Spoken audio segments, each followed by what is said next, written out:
అదేంటో కానీ ఈ రోజుల్లో అన్నీ డౌట్లే. మన అమ్మమ్మ నాయనమ్మలు చెప్పింది మర్చిపోయారా ఏంటి? దేవుణ్ణి ఎప్పుడు శుభ్రం చేసుకోవాలి, ఏ నైవేద్యం పెట్టాలి, ఏ వండాలి, ఎలా పెట్టాలి, ఏ పూలు పెట్టాలి, ఏ రోజు శుభ్రం చేసుకోవాలి, అన్నీ డౌట్లే. ఎందుకమ్మా డౌటు? మనం రోజు స్నానం చేస్తున్నాం, ఉతికిన బట్టలు వేసుకుంటున్నాం, లేకపోతే ఒళ్ళంతా చెమట వాసన వస్తుంది కదా. అలాగే దేవుణ్ణి కూడా మనం ఎలా ఆలోచిస్తున్నాం? మన ఇంట్లో సభ్యుడిలాగా ఆలోచిస్తున్నాం. అప్పుడు ఏం చేయాలి? మనం ఎలా నీళ్ళు పోసుకుని బట్టలు వేసుకుంటున్నామో అలాగే దేవుడికి కూడా చక్కగా ప్రతిరోజు శుభ్రం చేసుకుని దేవుడికి దీపం పెట్టాలి. ఏ నైవేద్యం పెట్టాలి? ఏం నైవేద్యం పెట్టక్కర్లేదు. దేవుడు ఏం అడిగాడు? పుష్పం, పత్రం, ఫలం, తోయం.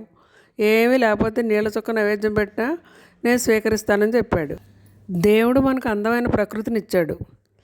అందులో నీరిచ్చాడు, పువ్వులు ఇచ్చాడు, ఆకులు ఇచ్చాడు, పళ్ళు ఇచ్చాడు, ఆహారం ఇచ్చాడు.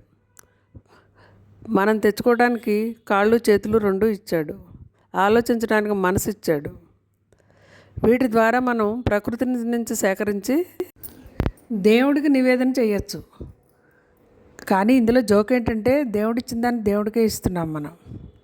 అలాగే ఇంకో పెద్ద విషయం ఏంటంటే ఎవరు ఇంతవరకు చాలామంది దేవుడిని ఎప్పుడు కడగాలి, ఎప్పుడు పూజ చేయాలి, ఏ సమయంలో ఏ పూలతో పూజ చేయాలి ఇవన్నీ చెప్తూ ఉంటారు. కానీ ఎవరు కూడా రోజు దేవుడిని శుభ్రం చేయమని చెప్పట్లేదు.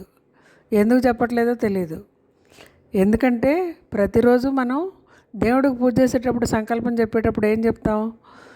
పంచామృత స్నానం సమర్పయామి, వస్త్రం సమర్పయామి, యజ్ఞోపవీతం సమర్పయామి, సింహాసనం సమర్పయామి. ఇవన్నీ మనం శుభ్రం చేయకుండానే చెప్పేస్తున్నాం మనం. ఇది చాలా పెద్ద పొరపాటు. మన బద్ధకానికి ప్రతిరూపం. నేను కూడా ఉన్నాను అనుకోండి అందులోనూ. కానీ మనం ఆలోచించేటప్పుడు పువ్వులు, పళ్ళు ఇలాంటి వాటికి కాకుండా మంచి మనసుతో, చిత్తశుద్ధితో దేవుడికి పూజ చేయటం ద్వారా మనకి భగవంతుడి అనుగ్రహం లభిస్తుంది. అంతేగాని ఏ పూలతో పూజ చేయాలి, ఎప్పుడు కడుక్కోవాలి, ఎప్పుడు తీయాలి ఇలాంటివన్నీ వద్దు. మనం ఆచరణాత్మకంగా పూజ చేసినా చేయకపోయినా దేవుడి పటాలను ప్రతిరోజు శుభ్రం చేయాలి.